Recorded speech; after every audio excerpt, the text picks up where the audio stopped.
So hello students, जैसा कि मैंने आप लोगों को पिछले क्लास में बताया था कि यस नो क्वेश्चन और WH क्वेश्चन के बाद मैं आप लोगों को क्वेश्चन टैग के बारे में बताऊंगा।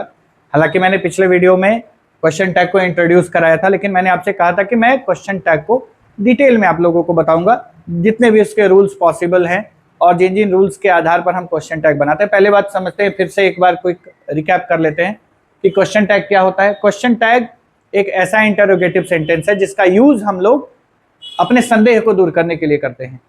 जैसा कि हमने पिछले क्लास में पढ़ा था कि ये भी बिल्कुल एक यस नो क्वेश्चन की तरह ही होता है, जिसमें हम लोगों से इस तरीके से सवाल करते हैं जिसमें हमें लगे कि हमारा जो संदेह है वो दूर हो जाए। जैसे तुम सो रहे हो ना, तुम खेल तो नहीं रहे हो ना, इस तरीके के वाक्य। हमने एक चीज पढ़ा था कि जब भी अगर हम लोग क्वेश्चन टैग की बात करते हैं तो हमें ये पता होना चाहिए कि सेंटेंस के दो भाग होते हैं। पहला, एक जो मेन सेंटेंस होता है और उसके बाद जो टैग होता है। तो जो मेन सेंटेंस होता है वो असर्टिव होता है। असर्टिव का मतलब subject, helping verb, main verb और अदर वर्ड्स, और उसके बाद हम लोग टैग लगाते हैं। तो ये सेंटेंस जो मेन होता है वो पॉजिटिव और नेगेटिव दोनों हो सकता है। तो मेन सेंटेंस अगर पॉजिटिव होगा तो उसका उल्टा टैग यानी कि नेगेटिव लगाया जाएगा, और अगर मेन सेंटेंस नेगेटिव होगा तो उसका उल्टा टैग पॉजिटिव लगाया जाएगा। तो हमें ये बात पता होनी चाहिए कि हमारा सेंटेंस पॉजिटिव है कि नेगेटिव। और सेंटेंस पॉजिटिव कब होता है? जब उसमें कोई नेगेटिव वर्ड नहीं होता। और नेगेटिव कब होता है? जब उसमें कोई नेगेटिव वर्ड जैसे no, not, never, nothing, nobody, nor, neither, little, few, seldom, hardly, scarcely, rarely जैसे शब्दों का प्रयोग होता है। तो हम लोग देखेंगे ये जो हमारा पार्ट है ये हमारा मेन सेंटेंस है, जिसमें helping verb, subject, helping verb, main verb और अदर वर्ड्स का प्रयोग किया गया है, और लास्ट में टैग लगाया गया। आप देख सकते हैं कि सेंटेंस में अगर हेल्पिंग वर्ब आया है तो उस हेल्पिंग वर्ब को हमने यहाँ लिखा है, और इसमें कोई नेगेटिव वर्ड नहीं है तो हमने यहाँ पर उसके साथ एंटी जोड़ा है। तो इसके बाद हम लोग ये देखेंगे कि कब हम लोग किस वर्ब के साथ कैसे एंटी लगाते हैं। पॉजिटिव वर्ब में क्या रहता है तो नेगेटिव में क्या लगता है, और नेगेटिव वर्ब रहता है तो उसकी जगह पॉजिटिव में क्या लिखते हैं। ठीक है, तो अभी इसके ठीक बाद आप लोग इस पर ध्यान रखिएगा कि हेल्पिंग वर्ब, जैसे मान लीजिए मैं एक एग्जांपल के दे रहा हूं कि यहाँ पर इज है तो यहाँ पर इजंट होता है, और अगर यहाँ पर इज नॉट है यानी नेगेटिव वर्ड है तो यहाँ पर सिर्फ इज रहता है। ठीक है, तो इस बात को हम लोग सीखेंगे। तो ये आपको ध्यान रखना है कि अगर आपका सेंटेंस असर्टिव में यहाँ पर लिखा हुआ है तो उसका हेल्पिंग वर्ब यहाँ लगाएंगे एंटी के साथ, सब्जेक्ट यहाँ पर रहेगा तो इसको यहाँ पर लिखेंगे। लेकिन इसमें भी एक सावधानी बरतने की आवश्यकता होती है। सब्जेक्ट यहाँ पर कोई भी हो सकता है, कोई नाउन, कोई प्रोनाउन। अगर यहाँ पर कोई पर्सनल प्रोनाउन आया, पर्सनल प्रोनाउन कौन कौन से होते हैं? I, we, you, he, she, it और दे। फिर से ध्यान रखिए, I, we first person, you second person, he, she, it और दे थर्ड पर्सन। इतने ही पर्सनल प्रोनाउंस होते हैं। हाँ, ये सब्जेक्ट के लिए है। इसका ऑब्जेक्टिव केस भी होता है जिसमें मी, अस वगैरह होता है। तो सब्जेक्टिव केस के जो पर्सनल प्रोनाउंस हैं यानी कि I, we, you, he, she, it और दे, जब इनका प्रयोग यहां पर होता है तो इसे हम एज इट इज यहां पर लिख देते हैं। ठीक है, लेकिन अगर यहां पर मान लीजिए कि कोई थर्ड पर्सन का नेम आया है, जैसे राम, मोहन, श्याम, रीता, गीता, सीता, तो लड़के का नाम होगा तो ही लगाएंगे, लड़की का नाम होगा तो शी लगाएंगे। कोई नॉन लिविंग थिंग होगा जैसे चेयर, टेबल, पेन, बुक, तो इट लगाएंगे। और पुलरल होगा, चाहे लड़का, चाहे लड़की, चाहे नॉन लिविंग, अगर पुलरल होगा तो उसके लिए हम लोग दे लगाते हैं। तो एक बात आप लोगों को हमेशा याद रखना कि यहाँ पर सिर्फ और सिर्फ पर्सनल प्रोनाउन यूज होता है, केवल दो केस छोड़कर।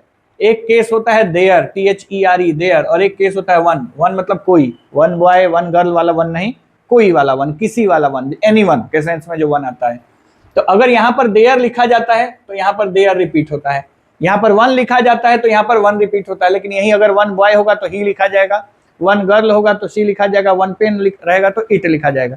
तो याद रखना है कि यहाँ पर जो हमारा सब्जेक्ट होता है अगर पर्सनल प्रोनाउन है तो यहाँ पर पर्सनल प्रोनाउन लिखा जाएगा, कोई नाउन है तो नाउन के अकॉर्डिंग, अगर थर्ड पर्सन सिंगुलर है तो ही, शी, इट, और प्लुरल है तो दे लगाएंगे। देयर रहता है तो देयर लगाते हैं, वन रहता है तो वन लगाते हैं। उसी तरीके से हेल्पिंग वर्ब यानी हमारा जो सब्जेक्ट है, अगर वो सेंटेंस है, अगर पॉजिटिव है तो नेगेटिव टैग लगाएंगे, और नेगेटिव है तो पॉजिटिव टैग लगाएंगे। बाकी और कुछ इसमें नहीं करना होता है, बीच में केवल कॉमा से सेपरेट किया जाता है। ठीक है, तो इसके बाद अब हम लोग सीखेंगे इसको थोड़ा डिटेल में। आइए इसको थोड़ा डिटेल में सीखते हैं।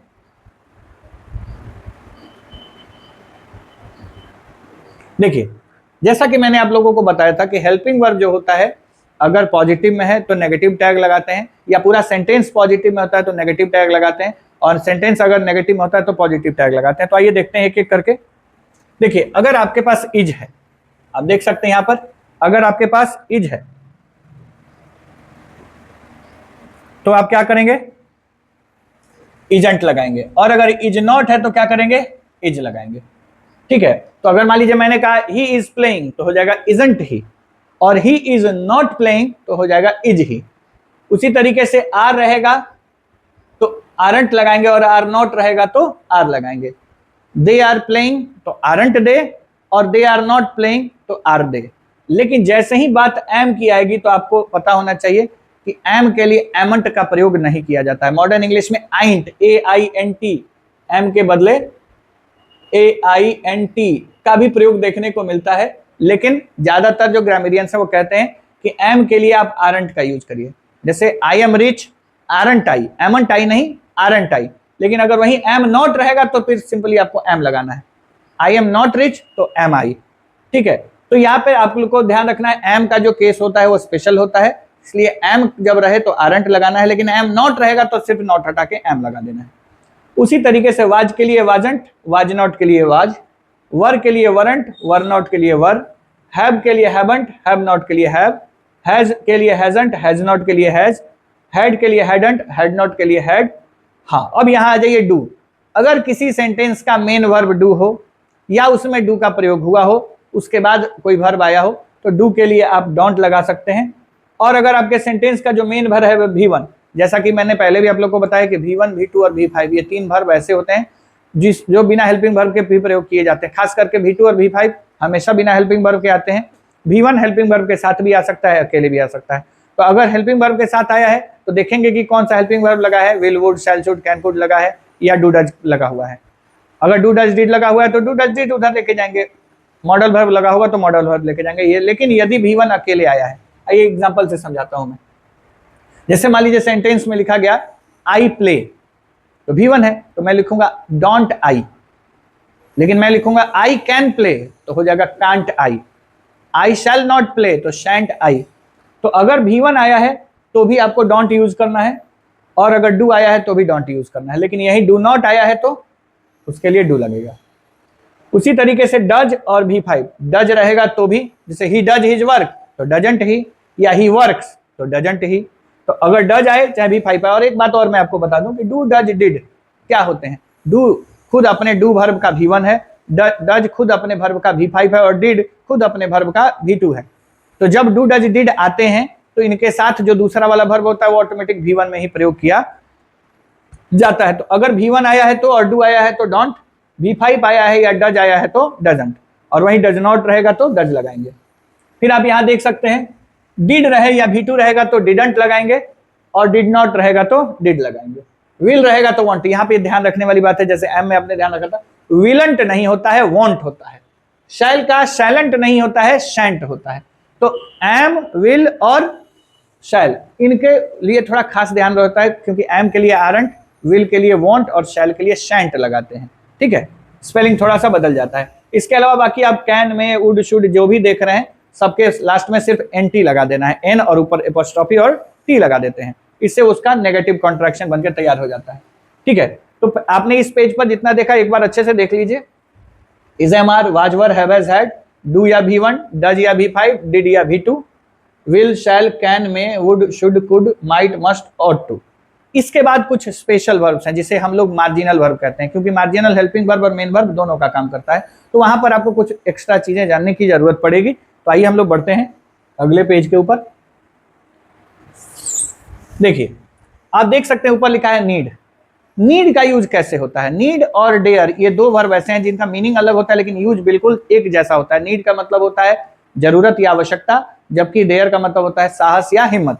ठीक है, तो अगर मान लीजिए यहां पर आप देख सकते हैं कि नीड के लिए नीडंट या डोंट का प्रयोग होता है, लेकिन किस केस में नीडंट लगेगा, किस केस में डोंट लगेगा, ये सवाल के ऊपर निर्भर करता है। इसलिए मैंने इसको दो तरीके से एक्सप्लेन कर दिया कि अगर सेंटेंस में नीड नॉट आया हुआ है, जैसे मैं आपको एग्जांपल दिखा रहा हूं, I need not go there, I need not go there. अब बताइए, नीड के साथ नॉट लगा हुआ है तो सिंपली नीड को उठाएंगे और यहां पर लेके चले आएंगे। नीड आई, ठीक। लेकिन अगर यही सेंटेंस होता need to, I need to go there,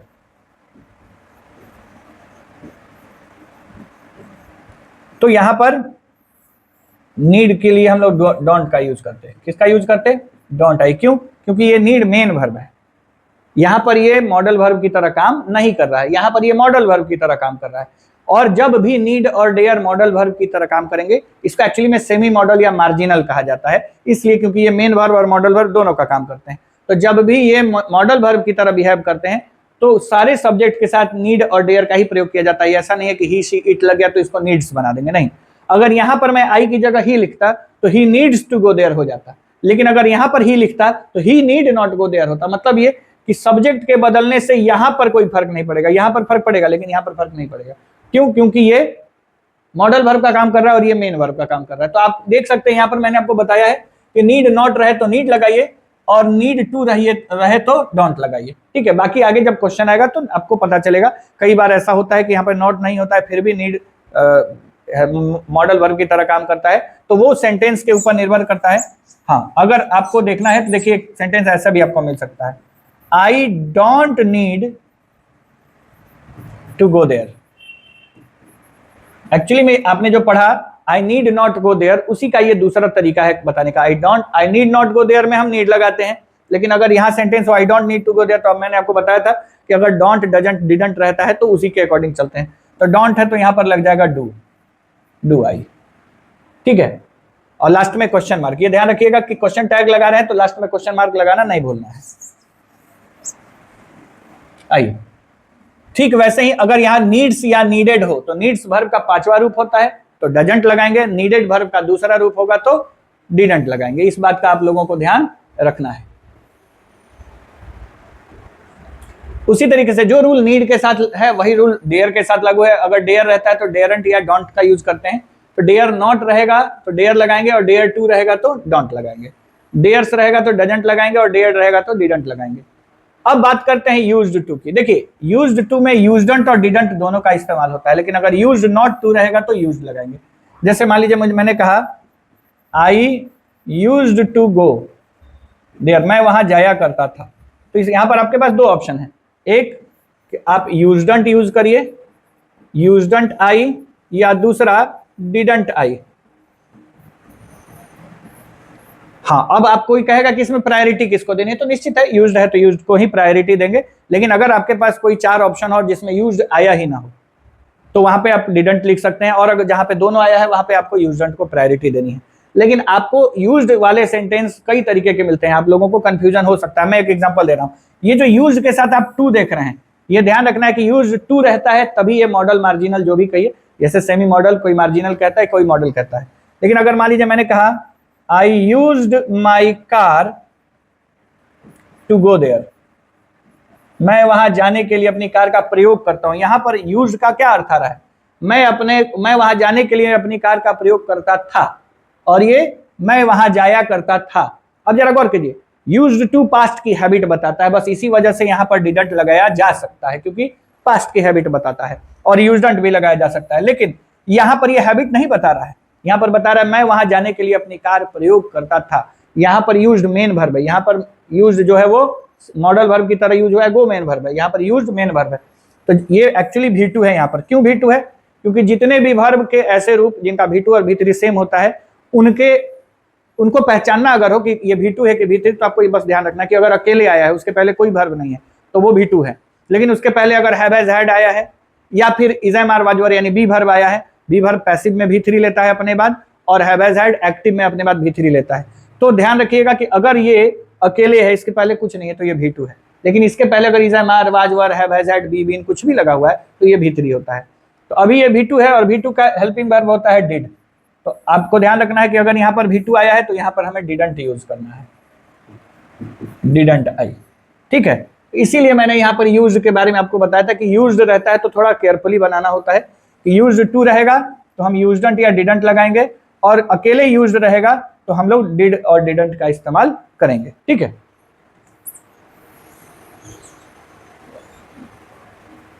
आइए अगले पेज पर चलते हैं। मैंने आप लोगों को बताया कि क्वेश्चन टैग का जो सब्जेक्ट होता है, सॉरी मेन सेंटेंस का जो सब्जेक्ट होता है, वो अगर कोई नाउन हो तो बदल जाता है, कोई दूसरा प्रोनाउन हो तो बदल जाता है, लेकिन पर्सनल प्रोनाउन होगा तो एज इट इज लिखेंगे। आप देख सकते हैं, पढ़िए, यदि मेन सेंटेंस का सब्जेक्ट कोई पर्सनल प्रोनाउन रहता है तो क्वेश्चन टैग का सब्जेक्ट वही होता है, यानी आई रहेगा तो आई, वी रहेगा तो वी, मतलब ये जितने भी पर्सनल प्रोनाउंस हैं एज इट इज लिखे जाएंगे। लेकिन अगर नोट में मैंने यहाँ लिखा हुआ आप देख सकते हैं, लेकिन यदि मेन सेंटेंस का सब्जेक्ट कोई नाउन या अन्य प्रोनाउन मतलब पर्सनल प्रोनाउन छोड़ के हो तो वह निम्नलिखित पर्सनल प्रोनाउन में बदल जाता है, कुछ शब्दों जैसे देयर को छोड़ के, देयर और वन को छोड़ के। अगर मैं यहाँ चाहूं तो मैं यहाँ लिख सकता हूं देयर और वन को छोड़कर, देयर और वन को छोड़कर। अब ये वन क्या है? एनी वन वाला वन है। तो आप देख सकते हैं, अगर हमारे मेन सेंटेंस का सब्जेक्ट कोई सिंगुलर नेम या सिंगुलर नाउन रहता है मेल, तो उसके लिए ही यूज करते हैं। सिंगुलर नेम या नाउन फीमेल का रहता है तो जैसे राम, श्याम, मोहन, रहीम, करीम रहेगा तो ही लगाएंगे। सीता, गीता, रीता तो रहेगा तो शी लगाएंगे। कोई सिंगुलर नाउन या नेम नॉन लिविंग रहेगा तो इट लगाते हैं। प्लुरल रहता है तो दे लगाते हैं। उसी तरीके से अगर दिस दैट रहता है, जैसे दिस इज माई हाउस तो इजंट इट होगा, this is not my house तो इज इट होता है। अब ये ध्यान रखना है कि दिस दैट के साथ नाउन नहीं होना चाहिए। अगर दिस दैट के साथ नाउन लगा रहेगा तो फिर नाउन के अनुसार ही सी इट का प्रयोग करेंगे। यहाँ पर मैंने लिखा भी है कि दिस दैट रहेगा तो इट लगाएंगे, लेकिन दिस दैट के साथ नाउन रहेगा तो ही सी इट लगाएंगे। उसी तरीके से दीज दोज के लिए दे लगाते हैं, और दीज दोज के साथ अगर कोई नाउन भी रहता है तो दे का ही प्रयोग होता है। देयर के लिए देयर और वन के लिए वन का प्रयोग होता है। तो क्वेश्चन टैग का ये जो बेसिक रूल है कि सब्जेक्ट क्या लिखा जाएगा और वर्ब किस तरीके से लिखा जाएगा, ये मैंने आपको बता दिया। लेकिन कुछ स्पेशल केस हैं, जैसे इंपेरेटिव सेंटेंसेस होते हैं, उनका केस अलग होता है, या जैसे ऑफ वाला होता है, most of us, most of you, उसका केस अलग होता है। लेट अस, लेट मी वाले का केस अलग होता है। तो आइए उसके बारे में भी हम लोग सीखेंगे।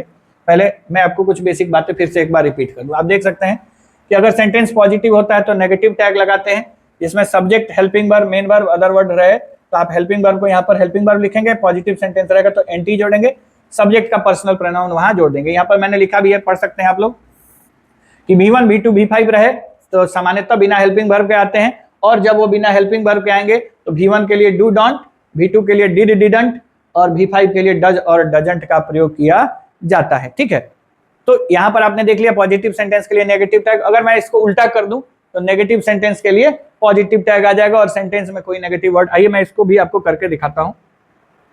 देखिए,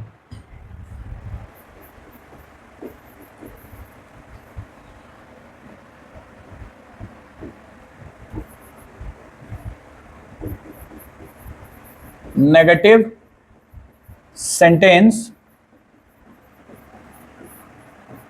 पॉजिटिव टैग। मतलब ये कि अगर आपका सेंटेंस कुछ ऐसा हो, सब्जेक्ट, हेल्पिंग वर्ब, उसके बाद नॉट या कोई नेगेटिव वर्ड, मतलब नॉट ये सिंबॉलिक है, कोई नेगेटिव वर्ड सेंटेंस में हो सकता है, मेन वर्ब भी हो सकता है, नहीं भी हो सकता है।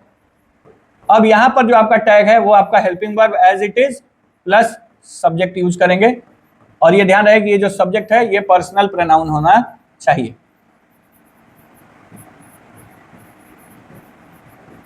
ठीक है, अब देखिए, तो ये जो हेल्पिंग वर्ब है आपका, ये हेल्पिंग वर्ब ये यहां पर चला आएगा, यहां पर, और जो आपका सब्जेक्ट है वो यहां पर चला आएगा। बस आपको ध्यान रखना है कि ये प्रोनाउन में चेंज हो जाएगा, इसका नाउन यूज नहीं करना है। ठीक है, अब बात ये है कि अगर इस सब्जेक्ट की जगह, जैसे अभी आपने देखा कि कोई नाउन रहता है तो, लेकिन अगर वहीं ऑफ वाले स्ट्रक्चर में रहे तो क्या करेंगे, अगर इंपेरेटिव सेंटेंस रहे तो क्या करेंगे, आइए देखते हैं। अगर यदि मेन सेंटेंस का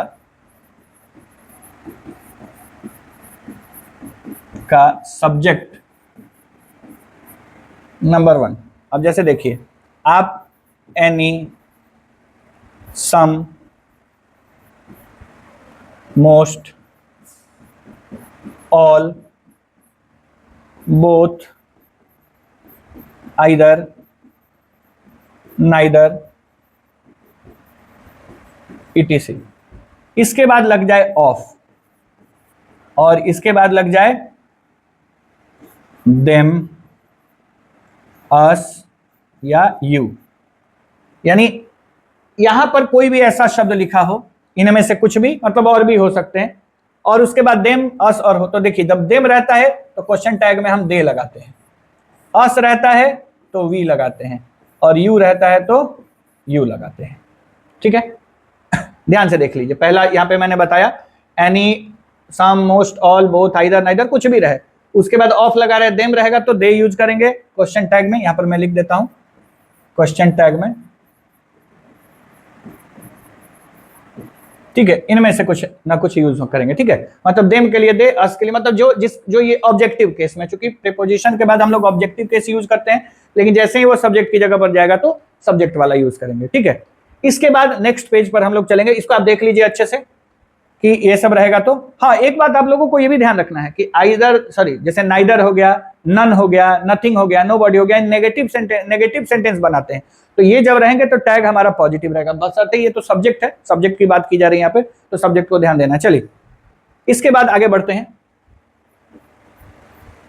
कि अगर हमारे सेंटेंस का subject everybody, everyone, somebody, someone, nobody, known रहे तो क्या करेंगे, एवरीथिंग। तो देखिए यदि नंबर 2 यहां पर मैं डायरेक्ट लिख दे रहा हूं, नंबर 2, कि अगर एवरी, एनी, सम या नो रहे, ठीक है, इसके साथ बॉडी या वन का प्रयोग हुआ है, यानी everybody, everyone, anybody, anyone, somebody, someone, nobody, known, तो क्या करेंगे हम लोग, इसके लिए हमारा दे लगता है। अब एक कंफ्यूजन आपको यहां पर होगा, क्योंकि ये सारे ज्यादातर सिंगुलर की तरह यूज होते हैं, तो इनके साथ होता है सिंगुलर वर्ब, लेकिन जैसे ही एक क्वेश्चन टैग में जाते हैं तो इनका वर्ब चेंज होकर प्लुरल हो जाता है। मैं आपको दिखा देता हूं। जैसे मान लीजिए every body is ready, everybody is ready. अब बताइए, एवरीबॉडी सिंगुलर सब्जेक्ट है, सब्जेक्ट वर्ब एग्रीमेंट के अनुसार ये सिंगुलर सब्जेक्ट होता है, सिंगुलर वर्ब लेता है, लेकिन जैसे ही आप यहां पर जाएंगे तो ये इज नहीं रह जाएगा, ये हो जाएगा आर, और ये सेंटेंस पॉजिटिव है तो यहां लग जाएगा एंटी, आरंट, और इसके लिए यहां पर यूज हो जाएगा दे, आरंट दे। तो ये ध्यान रखना है कि सामान्यतः प्रोनाउन ये कहता है कि इनके लिए आप ही, शी का यूज करिए। अगर आप प्रोनाउन चैप्टर पढ़ेंगे तो प्रोनाउन में जो पर्सन, जेंडर, ये सब सब्जेक्ट पढ़ने हैं, उसमें अब ये बताता है कि ये सिंगुलर होते हैं और इनके साथ नंबर, पर्सन, जेंडर के अनुसार इनके साथ ही, शी का प्रयोग होता है। लेकिन क्वेश्चन टैग में ये रूल लागू नहीं होता है, क्वेश्चन टैग में एवरीबॉडी के लिए दे यूज होता है। लेकिन अगर यहीं पर थिंग हो, एवरी, एनी, सम और नो रहे, और इसके साथ थिंग लगा हो, तो इसके लिए हम लोग इट का प्रयोग करते हैं। जैसे एवरीथिंग इज रेडी, एवरीथिंग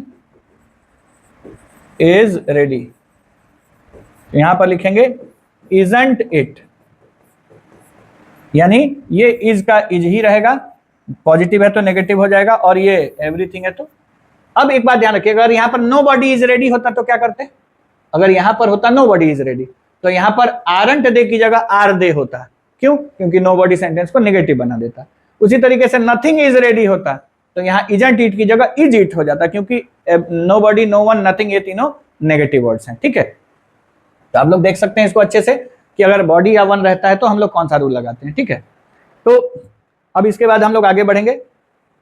जो जो रूल्स मुझे ध्यान पर आ रहे हैं मैं वो रूल सारे आप लोगों को बताऊंगा। ठीक है, मैंने कोई पीपीटी नहीं बनाया हुआ है कि पीपीटी बना के मैं अगर पढ़ा रहा हूं, तो चूंकि पीडीएफ में मैंने बेसिक्स बातें बताई थी, तो पीपीटी रहता है तो आदमी ध्यान पर रहता है कि कौन कौन से रूल्स बताएंगे। वैसे ज्यादातर रूल्स ध्यान पे रहते ही हैं, नहीं तो बुक्स मेरे आसपास से मैं आप लोगों को उससे कंसल्ट करके बता भी दूंगा। चलिए आइए देखते हैं नेक्स्ट क्या है। नेक्स्ट है इंपरेटिव सेंटेंसेस। इंपरेटिव सेंटेंसेस क्या होते हैं? इंपरेटिव सेंटेंसेस मतलब जिसमें आप आदेश दें, निवेदन करें, सलाह दें। लेट वाले सेंटेंसेस भी इंपरेटिव होते हैं। तो इंपरेटिव सेंटेंसेस के लिए आपको क्या करना पड़ता है ये देखते हैं।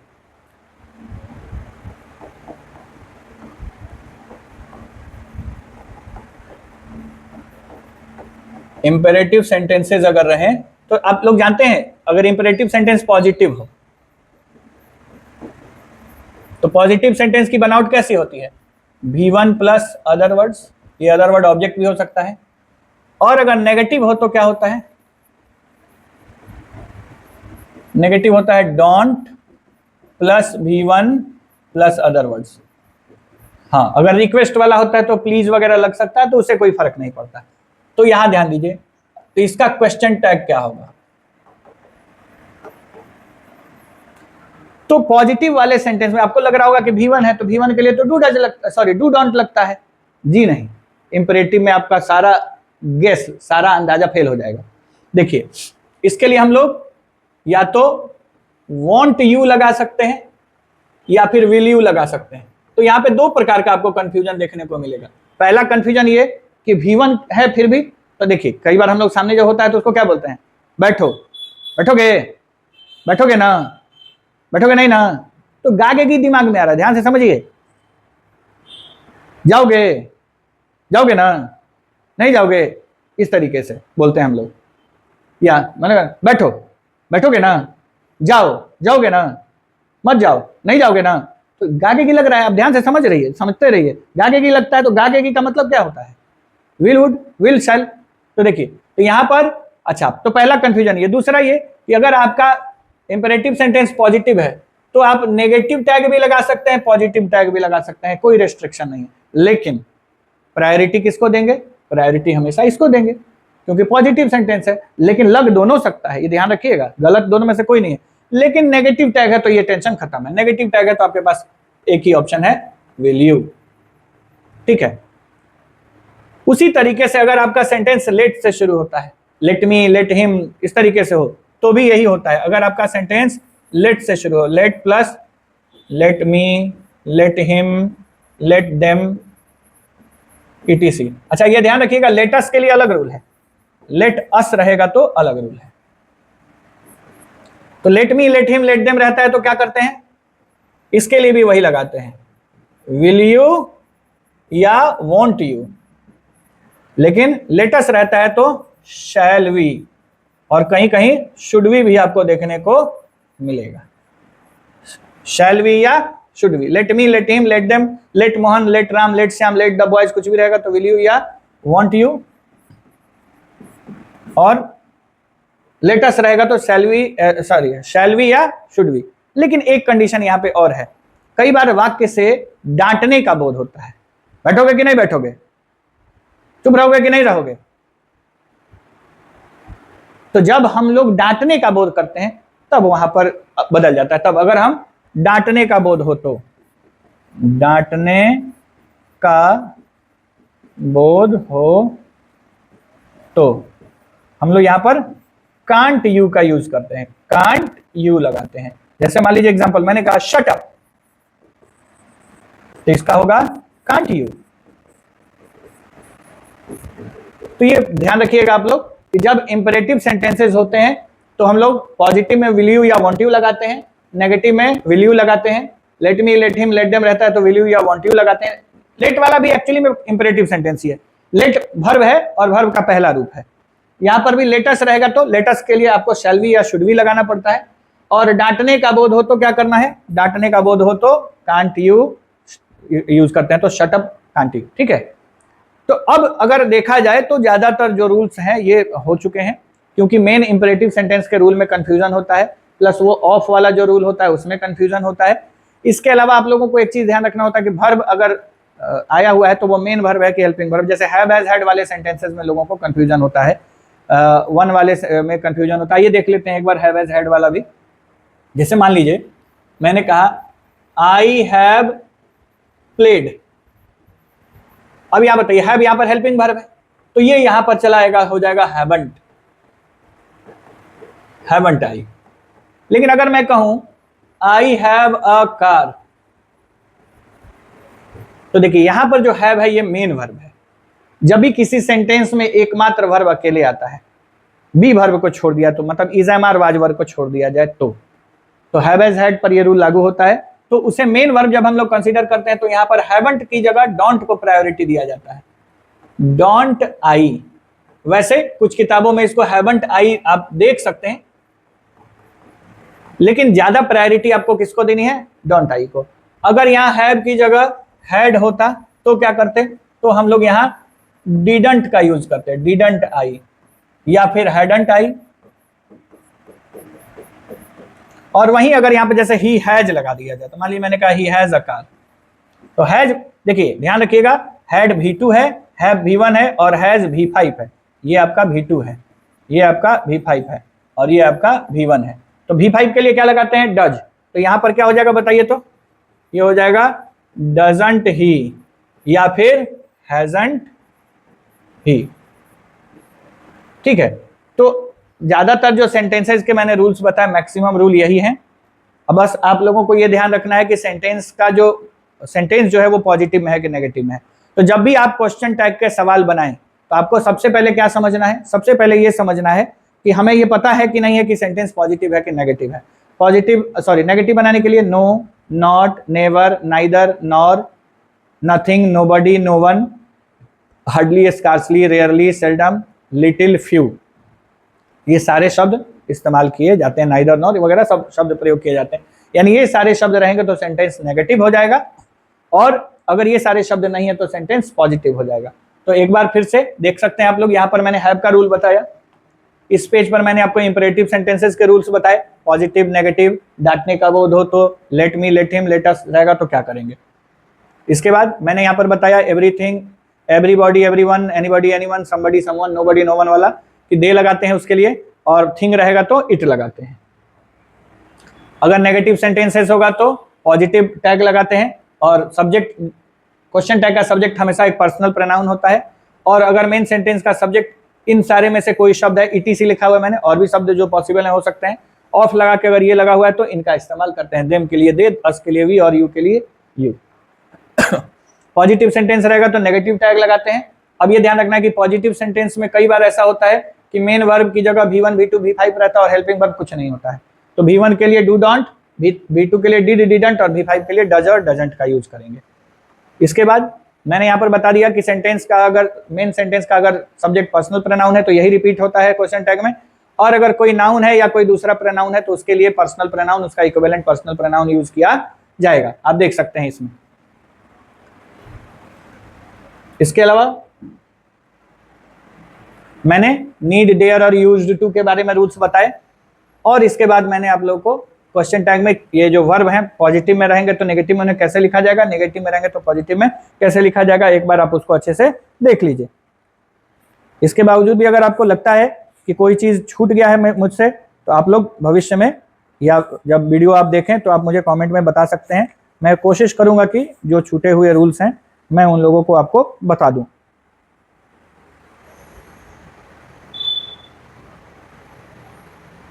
जहाँ तक मुझे लगता है मैंने लगभग सारे रूल्स आप लोगों को बता दिए हैं। तो अगर इसके बाद भी कुछ बचा रह जाता है तो मैं आगे के वीडियोस में मैं सर्च करने के बाद आपको बता दूंगा, नहीं तो इतने से आपका काम हो जाएगा। क्वेश्चन टैग के क्वेश्चंस बोर्ड एग्जामिनेशंस के अलावा कॉम्पिटिटिव एग्जाम्स में भी पूछे जाते हैं, तो इसलिए मेरा यह लक्ष्य था कि मैं जो आपको बेसिक्स पढ़ा रहा हूँ उस बेसिक्स में क्वेश्चन टैग की बात आई है तो मैं इसको अभी ही बता दूं। वैसे मैं आप लोगों को क्वेश्चन वर्ड्स जो उसमें जितने भी WH वर्ड्स हैं उनके यूज पढ़ाऊंगा, उसमें इंटरोगेटिव प्रोनाउन के रूप में, इंटरोगेटिव एडजेक्टिव और इंटरोगेटिव एडवर्ब के रूप में उनका use, relative pronoun relative adverb के रूप में उसका यूज, और कंजंक्शन के रूप में उसका जो यूज है वो सारी चीजें पढ़ाई जाएंगी। अभी मुझे टाइप्स ऑफ सेंटेंस में इसके आगे इंपरेटिव, ऑप्टेटिव और एक्सक्लेमेटरी पढ़ाना है, और अभी बहुत लंबा भी चलेगा बेसिक, और ये क्लास कंटिन्यू रहेगा। और उम्मीद करता हूं मैं कि आप लोगों को मैं अच्छे से समझा पा रहा हूं। अगर आप लोगों को फायदा हो रहा है तो आप मेरे अगर फेसबुक पर देख रहे हैं तो लाइक और शेयर जरूर करिए, अपने प्रीसियस कमेंट जरूर दीजिए और दूसरों तक भी पहुंचाइए इसको। और अगर आप यूट्यूब पर देख रहे हैं तो आप यूट्यूब मेरे चैनल्स को जरूर सब्सक्राइब करिए, और जितना हो सके इसको दूसरों तक पहुंचाने में मेरी मदद करिए। और मैं इसके इन सारे वीडियोस के शॉर्ट्स भी, छोटे छोटे मेन पॉइंट्स के शॉर्ट्स भी डालूंगा, तो अगर आप लोगों को पसंद आए तो आप जरूर उसको दूसरों तक पहुंचाने का काम कीजिए। आज के लिए इतना ही, धन्यवाद।